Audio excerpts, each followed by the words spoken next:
Good morning from Vietnam. Good evening to you, Mitchell. Thanks a lot for spending your evening to join our program and share your thoughts on the topic of wisdom. And on behalf of the listeners around the world, we want to say thank you.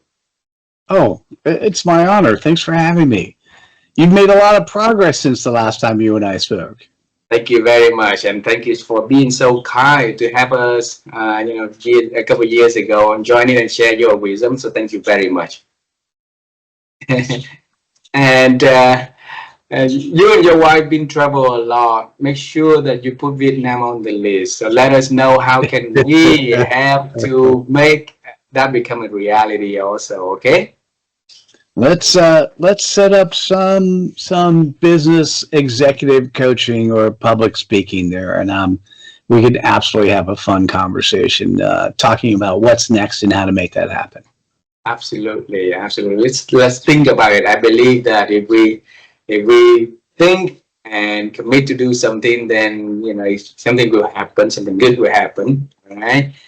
And for a little taste of our culture, it's very honored if we can have you to share a little bit about who you are, the work you do to our audience. Would you please do that for us? If you're going to look at the bigger picture of who I am, let me share a couple things that the world thinks is important. So I'll share that, and then a couple things that I think is important. So I've been in Silicon Valley for 38 years, happily married for 37, have a 27-year-old son who's doing amazingly well.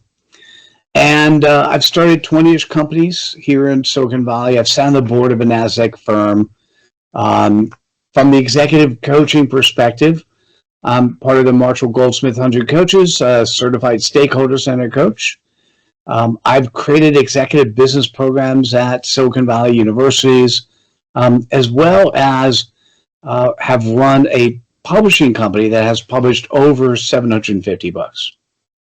Okay, that's stuff. I think what really made me who I am today is between 2019 and 2020. We talked about this the last episode. I went on a Napoleon Hill journey. I went ahead and interviewed 500 thought leaders on credibility. And so not only did I come up with a robust definition of credibility, but I unlocked a superpower. And my superpower is clarity. In as much as I can sit with any company or any human and help them articulate in less than 10 words where they are executing on their purpose. Now, here's the interesting part. Over the last 5.5 years, I've been working on, now that I know that, now that I have this superpower, what do I do with it? And so having a skill or a skill set or a super talent, whatever it is, and using it effectively in a world where it's not just needed but wanted, that's been a really good life lesson and journey for me. Wow. This topic is about wisdom, and we want to bring you to 2019, 2020, when you started the journey of interviewing executives around the world, right? Tell us what made you do that. When I started my book publishing, I always have like 2 or 3, sometimes 4 businesses running at the same time. Mm-hmm. So in 2005, I started a book publishing company. And even at the time I started, I knew that it would have a limited lifespan. Because what I saw happening back then, and clearly happened it turns out 2020, I'll come back to that in a minute, is I saw book publishing becoming democratized. And what happens anytime a vertical gets democratized is you end up with a business model that enters the fray that's not impossible to compete against, but is really difficult. That business model is called stupid. And so what happened in 2019, I'm like, yeah, we've gotten pretty far. I don't think there's a lot of time left before book publishing gets really, really commoditized. And for me, a lot of my business came from authors who were speaking at events, speaking at companies. And so the book sales from that was very lucrative. 2020, COVID, basically hit my publishing company with a truck. And then Amazon ran over it at least 3 or 4 times, right? Because not only were people not traveling, but because they then had extra time, they actually went to Amazon and figured out, well, how can I publish myself? And that's when publishing became a real commodity item. And so what I did is I stepped back and I go, we've published, as I mentioned, over 750 books. And I'm thinking to myself, what is it that the authors were looking for in publishing a book? And we would publish just authors who were using the book to basically do more speaking, more consulting, more coaching. And what they were really looking for was credibility. And I thought, okay, what's the definition of credibility? And I looked in the dictionary and I go, yeah, that doesn't feel right. So at the time, the definition I saw is the quality in which one is trusted.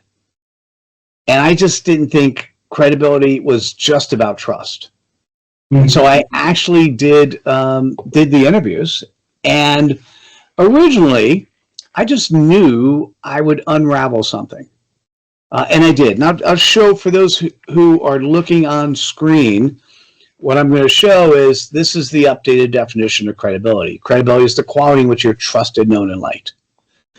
And the interesting part is just knowing that definition was one thing, and I ended up writing a book called Credibility Nation. I ended up writing or doing a TED Talk. It's called We Are Losing Our Humanity, and I'm tired of watching it happen. I think if we do nothing more than that credible, we'll be more humane to each other. Now, I published that book. I did the TEDx, and that is so much different than actually deploying it. Because as I started deploying the things that I learned, I kept refining. In some cases, I kept changing. My superpower is in the ability to articulate where one is executing on their purpose in less than 10 words. I couldn't express it that way. As a matter of fact, when I was doing the interviews, I called the CPOP the customer point of pain. And it turned out that, I think it was after our interview, one of my friends, I had sat with him, we recorded it, a guy by the name of Raji Sethi, and we came up with a CPOP for him, and he loved it, absolutely loved it. And he came back in 2 weeks later. We're talking about how his life has changed since then. And he goes, Mitchell, I don't care what you call it. I'm calling it customer point of possibilities. Now, I want you to think about this. I interviewed 500 thought leaders, called it customer point of pain. Wrote a book, called it customer point of pain. I did a TEDx, called it customer point of pain. And in somewhere between 2 to 3 seconds, I realized I was doing it wrong, or I needed to update it because he was right. It's now the customer point of possibilities, and so much more robust, so much more powerful. And I think wisdom is acting within the operating system of credibility. And that's what I think about credibility. It's an operating system. And so if I'm credible, I have to be coachable. If I'm credible, I have to be vulnerable. And even though I've had a sunk cost of all that time and energy talking about the definition being customer point of pain, I recognize that his statement to me was absolutely right, and I need to change it going forward. Mm. I think that ability, that's what, to me, wisdom is understanding your clients, understanding your, when I say clients, if you're credible, you're a servant leader. So understanding who you serve and how to adjust who you are and how you show up in the world so that you can continue to serve them well or even better. Wow. Yeah. Out of many definition of how possibility of how we can define wisdom, why did you come to that definition of understanding who you serve, just be able to adjust yourself so that you can serve people better? Well, I didn't actually have that definition until I just said it. Alrighty, that's wisdom right there, because the body of knowledge has been inside of you for a long time to make you that improvising to think of wisdom. So now I'll ask you the question, okay? Let's start from the beginning of wisdom. If you can redefine it on your own words, how are you going to define wisdom? Well, I think I really like the definition I just shared. If you're looking at the textbook definition, there's data. So data could be me doing one interview because I'm getting data. Then there's information. So one of the things I started keeping track of is how many people came to the interviews on time, how many came late, how many didn't show up, how many of them came prepared. That's all information. Now, understanding the difference between data, information, and being able to make it applied, that's where wisdom is. So I think when I finished the interviews, I had a lot of information that was at its infancy stage of turning into wisdom. And then practicing and applying it to those who I serve, whether they're paid customers or not, but essentially those that I want to add value to, or those that I do add value to. It helped me understand a whole lot more. Actually, can I share? You mind if I share one other very interesting wisdom? Yes. So I'm going to go back. I'm going to go back to these three circles. And what I want you to think about, if you take a look at all of the values there, and I think we might have talked last time about how to be likable. Happy to come back to that. But something that I didn't have at the time, or at least I didn't understand the definition, is why the word integrity is there twice. And so, have you ever talked to somebody and you all of a sudden you're talking to them and the hair in the back of your neck stands up? It's sort of that fear principle. We're as humans, we're taught to be careful of somebody doing stuff. So you've done that before. You've seen it. Yes. I want to put words around that. I'm going to say this is wisdom. This is wisdom I didn't have when I finished the interviews, but it is wisdom I figured out over time. So if you take a look at the word integrity, under being trusted, the integrity that is there is your external integrity, is who you say you are when you're talking to the world. Now, the integrity that's listed under being known is when somebody gets to know you, who you really are. And when there's a disconnect, when there's incongruency between your external and internal integrity, that's when the hair in the back of your neck stands up. When somebody says they're a certain way, but as they're talking and acting, you're feeling they're a different way, that's when people want to run. That's when the fight or flight pops in. That is, so incongruency between external and internal integrity is something that came out of the research, but might have taken me 3 years before I figured it out. Wow. Well, good job. You said the word "figure it out," and that bring you back into the screen, please. We want to see you also. And you need to teach me how did you do that? Show the framework within the screen, and I'm really looking forward to learning that. All right. So when you say figure it out, and that is important because earlier you say that through those interviews, those are staying at the infancy stage, right? So the progress of make sense of that, of make it understanding it and make something out of that is the piece of wisdom. And a lot of time we let good ideas stay at infancy stage for so long and not making progress to make it, become something worthy of using, make it become a superpower for us. Like you make it a superpower for yourself. So how did you do to make, like from the data point onto something that Mitchell could use and add values to work?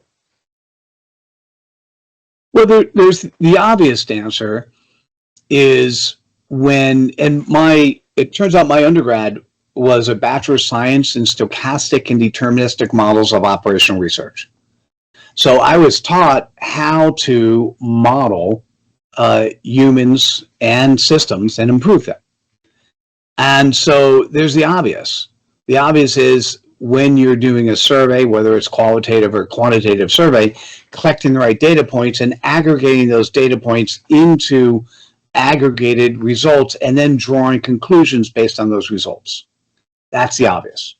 That was what was done when I was done with the interviews. The not so obvious is now taking those results, applying them on the day-to-day basis, and recognizing where you need to change, recognizing where you need to grow, recognizing where you need to add more. Essentially, it's being credible. And so I'm going to step back to the definition under know. If you're a servant leader and you have the intent and commitment to do the right thing, even if you have what you consider wisdom and you recognize that your wisdom needs to be adopted, you need to be vulnerable enough, you need to be coachable enough to listen to your customers to recognize, hey, my wisdom's going to grow today. Wow. And that's an interesting, just so you know, that's a very interesting area. Not many people can do that. It's certainly not what we're taught. We're taught, and when we're the expert, that we know everything and other people don't know anything. Here's the thing, 2023 did something that was really powerful in a negative way. What is that? 2023 made thought leadership ubiquitous. So when AI came out, I will tell you that thought leadership is now ubiquitous. Anyone who wants to be knowledgeable in a subject area has to be knowledgeable in how to ask the right prompts. So it is no longer relevant that you are super smart and capable in a certain area. What's relevant, because everyone can appear to be super smart and capable in a certain area, is how do you incorporate AI into who you are? How do you incorporate what is now at our fingertips into what you do day to day? And how could you stay on top of that? Because you have, give you an example, as a book publisher, having published 750 books, we would often go out and try to find the right content editor. Content editor being different than the copy editor. Copy editors making sure that the sentence structure is right, the words are used properly, things are spelled properly. The proofreader looks at the stuff at the end. The content editor looks at, hey, were the arguments made properly? Are things put together properly? And we've had some good, some bad. They always take much longer than they expect to. And as a publisher, I will never hire a content editor again. It's not needed. You have to ask, you take your manuscript, you load it into whatever your platform is, Perplexity, GPT, Gemini, and you say, hey, listen, as a top-notch content editor in this space, what's missing here? What needs to be updated? Has the author done a good job? Where do you make recommendations? The author has 1 week to make fixes. What would you recommend they do in the next week? Right? If you ask the right prompt, you can get the right results. So the thing is, as a publisher, if I stood to the notion, oh yeah, I'm going to go the old-fashioned way and pay money and waste time waiting for a content editor, I'm not staying up to speed with what really needs to happen going forward. So So for anyone listening, anyone watching, in your job, how is AI making what you do easier, simpler, faster, so you can be more productive? Wow. Not so that you replace yourself, but rather you can do the next thing. You could take the information, the data that it's processing so much faster than you can, and you could turn that into wisdom that you use in a better way. I want to bring this topic to the next level, to including, in credibility and in the age of AI, right? So in our old age, right? We work hard, we search for information, we make sense of information, we think, and then we come up with something, and then we share about those ideas, and eventually it becoming something that build our about being credible for us, right? So and now, like you say, in 2023, AI came out and it changed the landscape of everything. So how do you define or redefine credibility in the age of AI, though? The definition is still applicable. Ah, What's different is really who is the audience you could serve, right? The old days of having a single thought leader, knowledgeable, the guru on the top of the mountain, those days are no longer as relevant. But rather, who can focus on that particular audience you serve? So the more narrow niching of who people are and how they show up is where it's much more valuable. Because we have the ability as humans to ask AI any question we want. Mm-hmm. So if we're gonna interact with an expert, we're gonna want to interact with an expert who can answer the questions either directly or through their form of AI. And so who we're gonna look for? We're gonna look for the people who really are specializing in our area of expertise. When I sit, for instance, with somebody and I help them articulate in less than 10 words where they're executing on their purpose, I could tell right away based on how they're feeling, how they interact. First of all, they all get excited about it. But I could tell right away whether or not they're going to follow through with it. Whether or not they truly believe, whether or not, because what I do is really simple. It's still not easy to make happen. Right? So what's interesting is what I've been working on. What are the programs that I can put in place? And that's one of the reasons I'm doing the PhD. That's one of the reasons I'm writing a book on what's next. What are the programs I can put in place that would allow people to self-serve themselves? I think that there's probably a better way to say that. And because we're now getting so much smarter, theoretically, I guess we have I'll end with this thought process. And I think I might have diverged really far from your question, so bring me back in. As a human, as a race of humans, we have a choice. And let's make it a really simple choice, one direction or the other. One direction, we could focus on one word, right? And that word is really powerful. In the other direction, we can get lazy, right? So the word is focusing on, are we focused on, is this the right information? The word is discerning. Anytime you get any information from anyone, you need to be discerning. If it's from a single source, okay, great, thanks. I'm going to double check on that. Right? So we have a choice. We could be lazy and subsequently turn into more stupid, or we could be discerning. And I choose discerning. For any of the clients I work with, I encourage discerning. Right? And so discerning means that you're continually working on your wisdom. Discerning means that you don't believe if a single newspaper says one thing, like, God, that's really cool. How do we verify that? If you hear somebody talk about it, whether it's YouTube or podcast, God, that's really interesting. That's got me curious. Let me follow more. So I think that's the choice we have. We accept the information that somebody else has pulled together in their paradigm, and we accept that as wisdom, or we allow ourselves to be discerning and to create our own wisdom. Wow. Mitchell, we will definitely get back into this discerning and the choice in here, okay?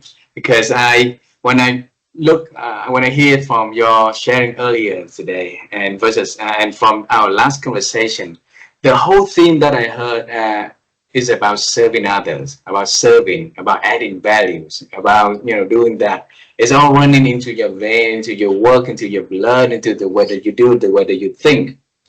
I like to travel time. Okay, I want to know where it started or when did it start. So how does time travel sound to you? I love time travel. I particularly love it when you're standing on a line where a state line or a timeline. I think it was I went to the UK into Greenwich, and I was standing and actually traveling on the actual start of the origin of time, and walking back and forth. You're actually time traveling. I find that funny. I lived away a little bit, and then so when I was born in the middle of Vietnam, a small city called Da Nang. So that's where the war happened in our country, and devastated the most within the country. And when I grew up, one night we had electricity. The next night or so, we did not have electricity. So my dream about my future works that somehow linked to what I'm doing today. But my first future work, I thought that is I want to travel the world. I want to travel to the moon. I want to see how the moon beautiful up there, because that's the only entertainment we had during those like nights that we did not have electricity, and we saw the only thing you could see was like you see the moon red light everywhere, right?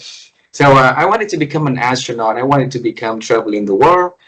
And for you, when we want to know what was your first dream about the works, or how you're going to show up and do things in this world, Mitchell? I think I'll look at my life starting somewhere around college time, and being able to focus on being shown how to model people and systems. And although, by the way, I'm honored that you're speaking to me. How many languages do you know? 3. And I speak one, and it's bad English, right? But what I did know is I do speak more than one programming languages. And once you know more than one programming language, you know more. And what I also figured out is I like looking at data and information. I like looking at chaos and coming up with a framework, because not as many people are good at looking at chaos and coming up with a framework. And all of my coaching, I use something like 4 or 5 different frameworks. And what happens over time when I talk to somebody is they get indoctrinated into a certain framework, and you start doing 1, 2, 3, and then all of a sudden on month 4, I use a sentence that ties all frameworks together, and they're like, oh my God, I get it. Right? And so it was somewhere around college where I was thinking about it. And it was clearly my first job after college, right? Which was to speak a language. In this case, I think I was at Colonial Mutual Fund, deploying a model in which was a stock market investing model. And to be able to speak to the different groups of people, but to speak to them in the language that they needed to hear. And I think that's always been my focus, is different people process information in different ways, and to be able to share a framework that would allow them to interpret the information in a way that was relevant. And that's always been starting from college or post-college was really when I started thinking about that. Now, I never really had good mentors. Matter of fact, my first male mentor taught me such horrible things. I was physically only with him for a year. He was mentally with me for 36. Right? And I had to flush out he was hedonistic, narcissistic. I had to flush out all of those bad lessons. And it was interesting to think through. And today though, it really comes down to one of my best mentors is just watching my wife and who she is and how she interacts. Right? She's amazing. Actually, another one is my son. Although he's younger than me, who he is and how he interprets information. And he's a composite of my wife and I, and then some. And then to watch him interact, like, well, that's really fascinating. And then as a systems person, I say, oh, is this an interesting model? Let me see if I could verify that. Right? So being discerning. So I think it comes down to, if your primary focus is to be of value, and I think servant leadership is one of those things that I want to be of value to others. And one of the things that shocked me initially is when I went to B school. So after undergrad, I went to B school. And when I went to B school, we were taught how important customer service was. And then when I went inside of every company, and this is still true today, the amount of money spent on customer service is less than any other department, and it's more lip service than anything else. And it's such an interesting dichotomy that we could say something, but then the actions don't deliver that something. And that's part of what I'm focusing on when I do the PhD work. That is credibility right there, right? Yeah. But thank you. Yeah.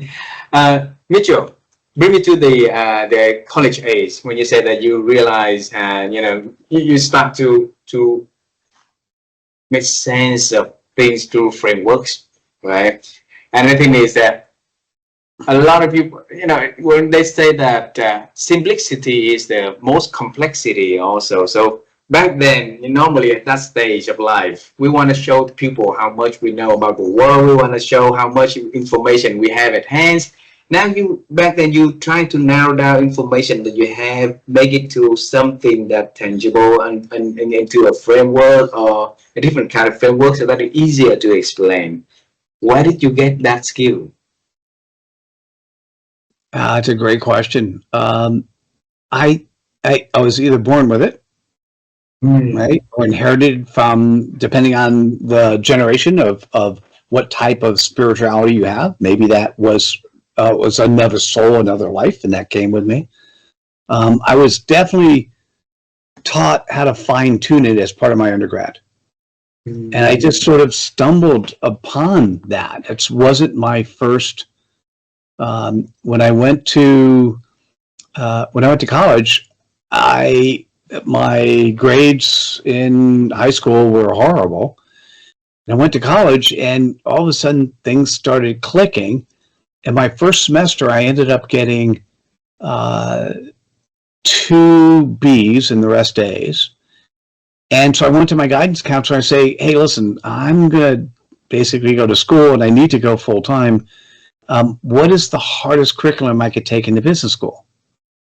And that's when they said, hey, we're doing a joint program with the Industrial Engineering Organization, and it's called Bachelor of Science in Stochastic and Deterministic Models of Operational Research. That's the hardest. I'm like, okay, I'll take that. And my second semester, I got 1 B, all A's, and the rest of my college career, I got all A's. And I will definitely think about this question more, but I really think, now, I really, to answer your question, I really think that's where I learned how to simplify models. Now, that doesn't mean that my job the entire time was to make it simple. Like, because I was still that boastful, youthful guy who knew lots of stuff, and that is where wisdom comes in over time. Mm. Is to really not just know the answer if you have one, but rather not to give the answer, but rather to share a framework and allow the person who's consuming to unravel the answer for themselves. Mm. And that's definitely a difference between college Mitchell and today Mitchell. Is coaching is about, I can't change anybody, right? That's not my job. I can't, there's some big transformation needs to happen in the company. That's not me. What I can do is I can change the framework that they process information, and the same data they see in one framework will look a whole lot different in another framework, and then guide them to coming up with a different solution. That's not me changing. That is just educating, allowing someone to be more discerning in a different way by having a different way to process the same data, the same information. So to draw a different level of conclusion, i.e. a different level of wisdom, based on that. That's what I do. Wow. So like you attended it, you starting your PhD program to pave the ways so that people can learn to practice and exercise their choices in life also from there, right? So which bring me back also the topic you shared earlier about discerning, right? And a lot of, when you say that is the choice that we have to make. We cannot take information in just like face value and from our other people say about their saying as the word of wisdom that we put into ourselves, but we have to discern, we have to filter that, we have to, curious about it a little bit and then see what works for us, right? And I see the world outside of us is working in the opposite way. So it's easy for a lot of people to get information and make, without even checking it, and have that belief that the information that they receive is true, is correct, and that leading to the thinking becoming like we need to check on that kind of thinking. So what happened to them first?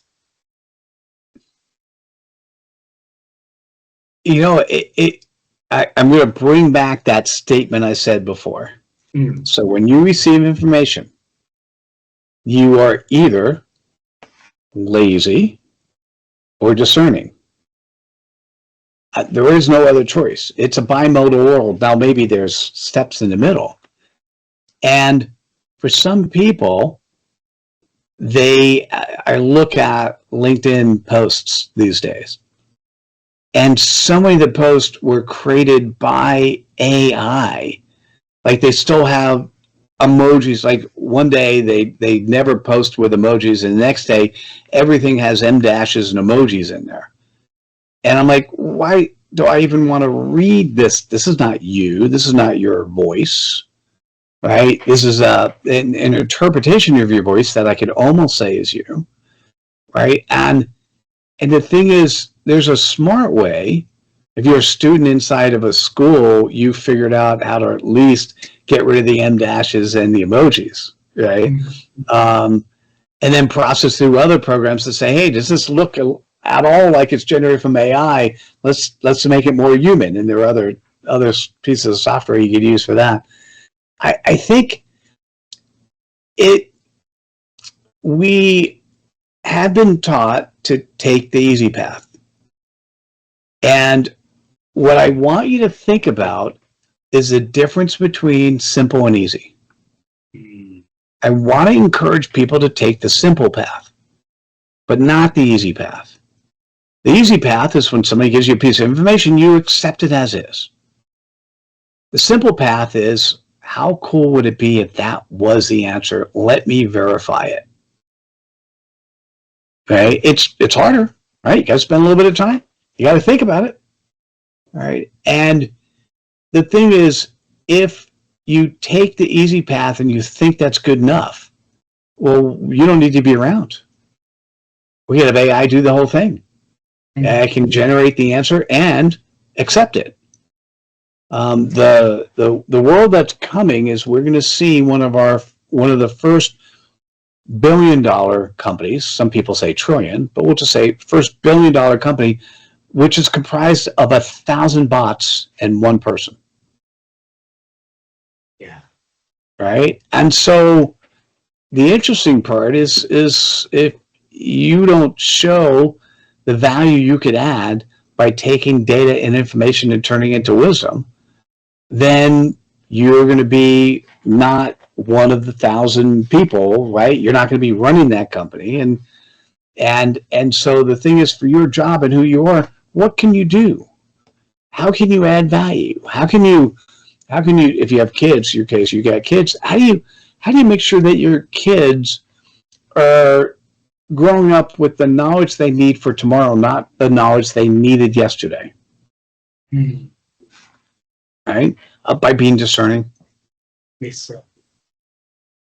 If we were being lazy long enough, it became a habit. It becomes something that becoming our credibility also. If I want to change, okay, if I want to change and be a different person, instead of choosing easy, moving to choosing simple, right, and make actions from there.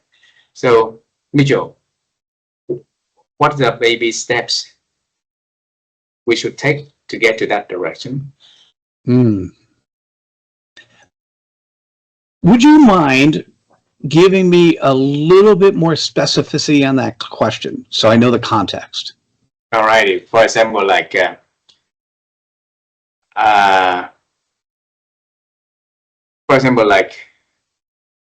I don't want to think, and I take information as faith value, and I practice this. I use AI and copy the information, put it there because I was lazy and not using my thinking to lead in the way and stuff like that. And eventually, it will just drill the hole deeper for me inside of my way of doing, my way of thinking, right? And that lazy part become a part of me instead of use brain power. I'm outsourcing brain power to something else to do, right? So I'm just but if I want to make a reverse engineer to that, I want to change and I want to go back to what I could be doing or discerning as a side in that the choice. So what baby steps can I take? Got it. Thank you. Now, by the way, as the expert that you're interviewing, I'm supposed to immediately know all of your questions and immediately know the response. So by even asking the question, hey, could you drive that in a little bit more detail? That's an example of how could you just take the simple approach is, I think I understand you, but could you add more? I'll give you another answer, but that was an example of me actually I actually was curious, and I'm glad, and I have a different answer based on your response. But I also wanted to show you that even as the quote unquote expert in the person being interviewed, I'm like, hey, could you add more? And that's okay. Right? If your boss gives you a job, it's okay to say, hey, can you give me the parameters? Can you tell me what the real output should be? Tell me what some of the inputs are that I need to focus on. That's okay. Right? But to answer your question, I'm going to give you a really simple baby step. So let's say you've come up with this prompt and it's produced a result. You're writing an article you want to post on LinkedIn. So you've come up with a prompt. Here's my suggestion. Take that same prompt and put it into one AI platform and then put it into a different AI platform. Mm-hmm. Then you could do it manually. That would help you on thinking and just pull the best that you think is valuable. Or take both answers, put it into a third platform and go, hey, what are the difference between the two? What do you like better? What should I do? How do we construct a better third answer?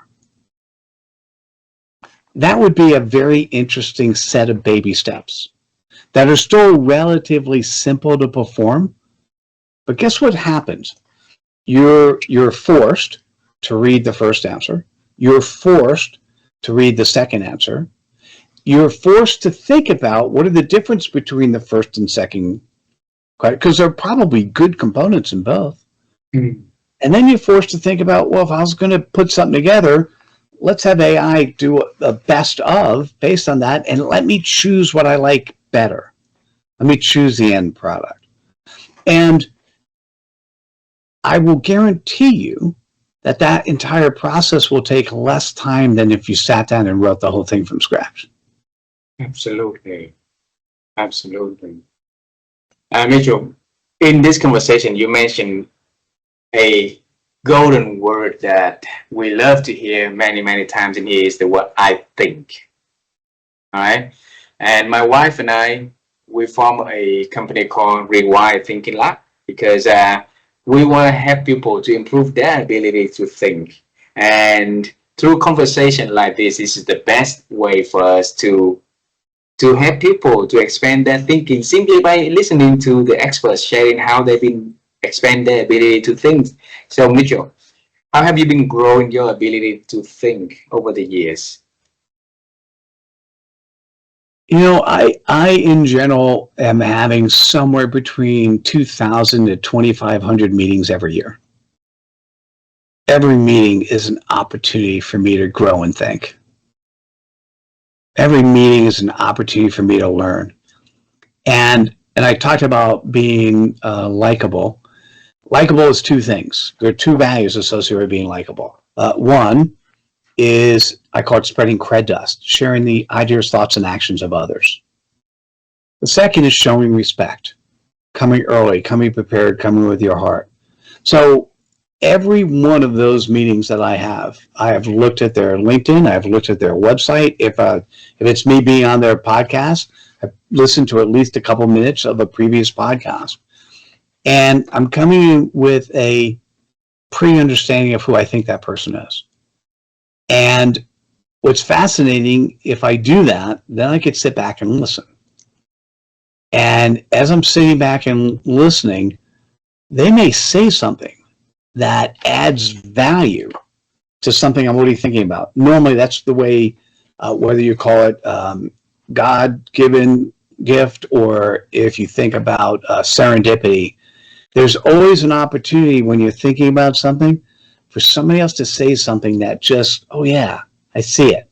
The 1 + 1 = 11, right? I see that because I'm listening for it. I'm not thinking about what do I need to say next. I'm thinking about what the person is saying. And many times when something like that's happened and it's been really big, I will say it out loud and I'll say, hey, that was amazing. That's not the way I thought about this topic. Do you mind if I quote you going forward? Do you mind if I spread your cred dust going forward? And as I did earlier in the conversation with Raji Sethi, I've spread his cred dust a couple hundred times. I don't know. I don't think it's 1,000, but at least a couple hundred times, right? And for those who know Raj, when I say that, I go, oh my God, he's amazing. And I go, yes, he is. And then we'll have a conversation about Raji Sethi for a little bit. And so I think the best way to go about showing up that way is showing up with the intent, knowing before you go into a meeting, knowing what you want to get out of the meeting. Mm-hmm. And when somebody asks, what do you want to get out of the meeting? A lot of times my response is, well, just good old fashioned networking. I want to know a little bit about you. If it makes sense, I'll be happy to tell you a little bit about me. And what I'm looking for is there any synergy in any way?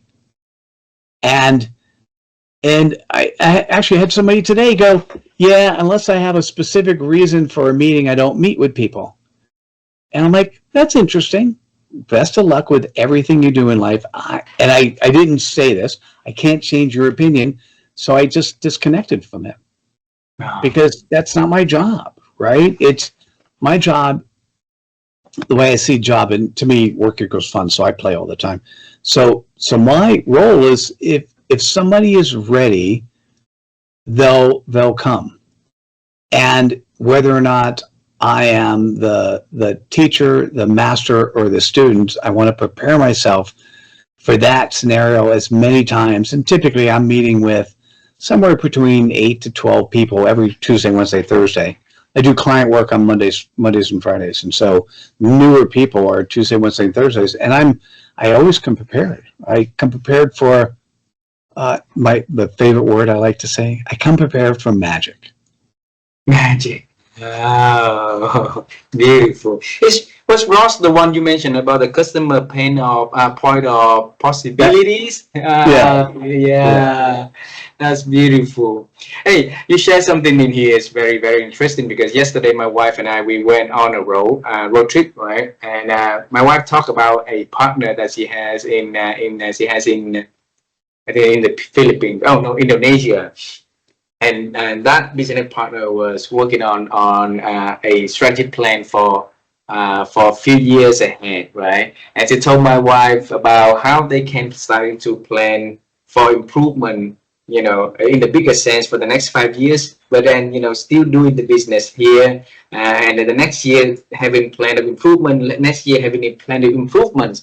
So my wife say, okay, she want to build that kind of thinking mindset about future, about something that we don't have to squeeze everything in. I put it in the context because I know that you're going to ask me to put it on there. For example, like a lot of companies right now in this part of the world, not now in other country, but in this part of the world is that trying to win a contract by reducing price to the minimum, right? And when you win over the price for the minimum, what's there for improvement for next year? There's none. You cannot reduce the money there anymore. You cannot, so basically, there will be no future improvement of that easily, see for other people. So if you can define that kind of mindset from what my wife just shared with me, what name that you can think in terms of the framework?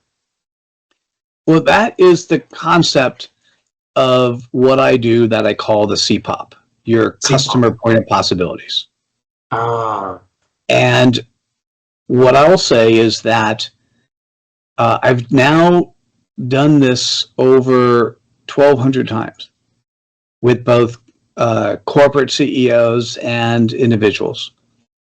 And any company, any human can articulate where they are executing on their purpose in less than 10 words. And so what happens is that has to happen first. That comes before the why. And if you can do that, in essence, if you're a credible company, you're a credible human, you are of service to others, who do you serve and what is the pain point or pleasure point that they're experiencing? Right? If you can articulate a CPOP, what you're doing is, as an individual, as a family, the two of you, if you have a CPOP for your family, you're articulating the playground the two of you play in. If you've articulated that playground, and you could have a family CPOP that's different than your work CPOP, right? You could end up articulating the compass that makes it easy for either of you to make decisions, right? Because that's what I call it playground, but it really is a compass. It's the compass that allows you to have a framework of how you're making decisions, of how you're moving forward. It's a compass that encapsulates all the wisdom you have up until now as somebody who is of service to others, and really what you do, what you get excited about. Now, that doesn't mean you don't change your compass over time, and you absolutely can. I've changed my compass many times. As a matter of fact, today I have 2 different compasses I use because I have 2 distinct audiences because of what I'm trying to do with the dissertation of my executive coaching is different than what I do, which is a much more simpler deployment, right? So I have 2 different ones. It is that simple. It is really as simple as being able to articulate in less than 10 words the playground you play in today. Wow. And if you can do that, and that's what I do with people, but if you can do that, it once again allows you to have a compass. And then, by the way, the next step is if you can speak that way, if you talk that way, if you can then update your websites and your social media to reflect that compass, you've now turned your compass into a magnet because you made it really clear for the audience who needs to find you to see that this is who you are and what you stand for, i.e. that you have the credibility to deliver on what you say you can deliver. Beautiful. Beautiful. Thank you. There's a C-pop, right? And make it in less than 10 words. Last question, okay? So travel time the last time with me. And this time, I'm picking, if you're picking your wife or your son to travel with you, who would you pick? You know, that's a loaded question. I can't win. It depends on the scenario. Yeah. So my wife and I take a month every year. We typically rent a place out in Europe for a month and invite friends and family. When my son can make it, that's great, but that's definitely something my wife and I share. Once a year in the U.S., there's the CES, the Consumer Electronics Show. My wife would so not enjoy that, and it's so much fun to go with my son. So I think it's a great question, and let's do the and. If you're applying wisdom to the question, the answer is, well, based on where we're traveling, one or the other person would enjoy it more. And so my wife, for instance, my son got a job at Amazon in Seattle. Oh, And I'll see him in January then. Oh, that'd be great. Yeah. I'll definitely make sure you guys introduce you. Cheers. And so what's interesting is she and I went together, and then she just got back from a weekend visiting him. Because what they would do together is going to be different than when I go and take my weekend with my son, right? And I think if you didn't ask this question, but I think for a happy marriage, what it comes down to is you have your together life, you have your individual life, and your partner has their individual life, and you have to encourage that all three are robust in different ways. Beautiful. Beautiful. But I'm yet getting to my question. All right. So sorry. I'm just asking between the two. So which one? So let me pick for you. So your wife. All right.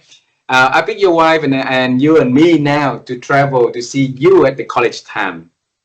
All right. And if she can give that young college Mitchell a piece of advice, of wisdom, about the future, about things that can accelerate their relationship, his works and everything based on what she knows, right? So what do you think that the beautiful advice your wife's gonna give to you back then?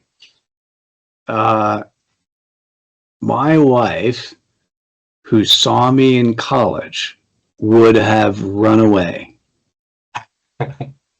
I was not the type of person she dated at that point in time. So there would be no advice. If I was going to speculate based on your question, she has given me a lot of what the credibility framework is so powerful. She is so much of service, but not to the broader audience that I am. She is of service to her family and her extended family, her good friends. And she would do anything to bend over backwards and to be of service to them. And I am not sure, she definitely rubbed off on me over time. And that would be her advice, is living life is about who you live life with and how they trust, know, and love you. And that would have been what she would have said back then. I'm not sure I would have heard it, but that would have been what she would have said back then. Wow. Please tell your wife and your son that we say hello from Vietnam, all right? And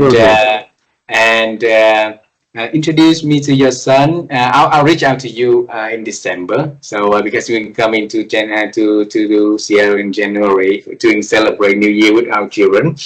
And Nice. Richard, thank you so much for this wonderful conversation. And we learn a lot from the wisdom that you share in here, and we love you. We look forward to also meeting you and your family in Vietnam. All right, and it's best to Wouldn't have that be three of nice? I you. would love that. Yes. Okay, thank you very much. You have a wonderful evening, and say hello to Thanks for everybody. having me. Thank you so much.